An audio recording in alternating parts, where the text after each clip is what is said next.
ভেনেজুয়েলার রাজধানী কারাকাসের প্রেসিডেন্সিয়াল বাসভবনে ৩ জানুয়ারি ভোররাতে অভিযান চালিয়ে দেশটির প্রেসিডেন্ট নিকোলাস মাদুরো ও তার স্ত্রীকে শয়নকক্ষ থেকে টেনে হিঁচড়ে বের করে নিয়ে যায় মার্কিন সেনারা। এমনটাই দাবি ভেনেজুয়েলা সরকারের।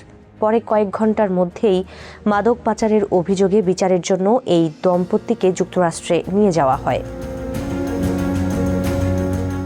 এই ঘটনার পর আন্তর্জাতিক অঙ্গনে নতুন করে আলোচনায় উঠে এসেছে একজন নারীর নাম, স্লিয়া ফ্লোরেস, যিনি শুধু মাদুরোর স্ত্রী নন, ভেনেজুয়েলার সমাজতান্ত্রিক আন্দোলন চাভিসমোর ভাষায় প্রথম যোদ্ধা এবং দীর্ঘদিন ধরে ক্ষমতার পর্দার আড়ালের অন্যতম শক্তিশালী মুখ।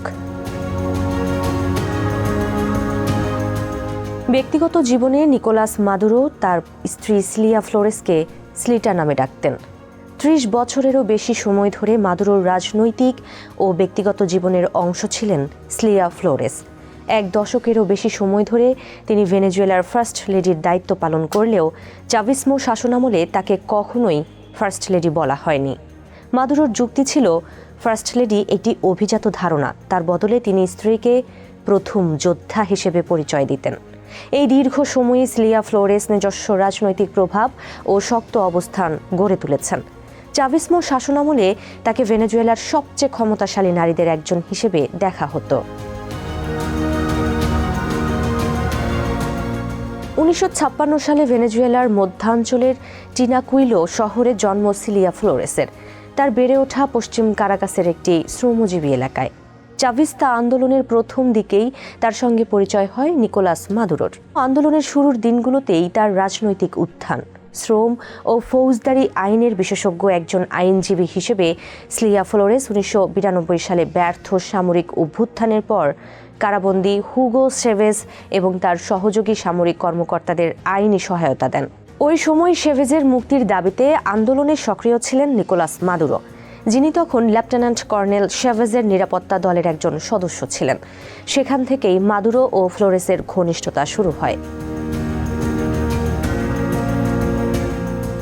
২০০০ সালে প্রথমবার জাতীয় পরিষদের সদস্য হিসেবে নির্বাচিত হন স্লিয়া ফ্লোরেস।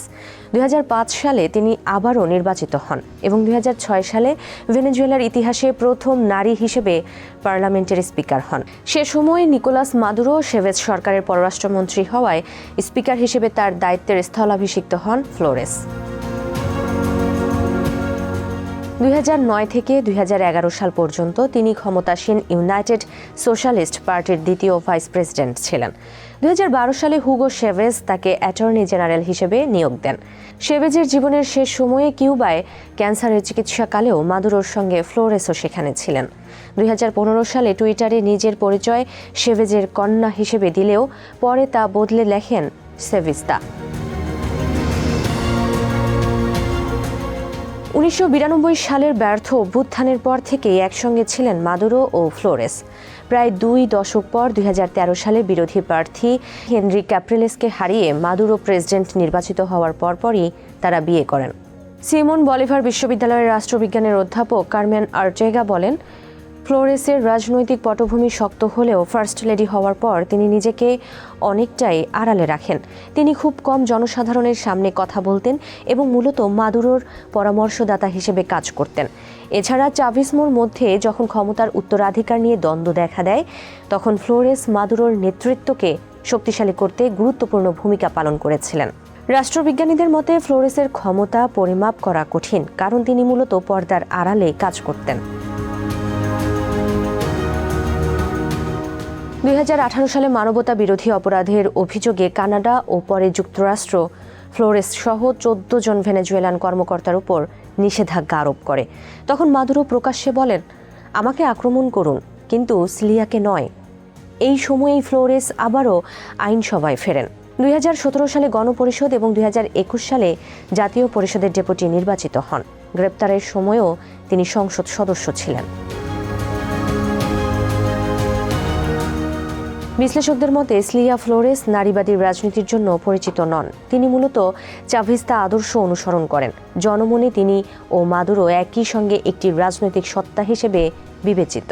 এই দীর্ঘ রাজনৈতিক পথ চলাতেই স্লিয়া ফ্লোরেস নিজেকে প্রতিষ্ঠিত করেছিলেন চাভিসমোর প্রথম যোদ্ধা হিসেবে। তিনি শুধু প্রেসিডেন্টের স্ত্রী নন, তিনি ছিলেন চাভিসমো শাসনের পর্দার আড়ালের শক্ত প্রতীক। আর সেই প্রতীকের নাটকীয় পতন ভেনেজুয়েলার রাজনীতিতে এক নতুন অধ্যায়ের সূচনা করল।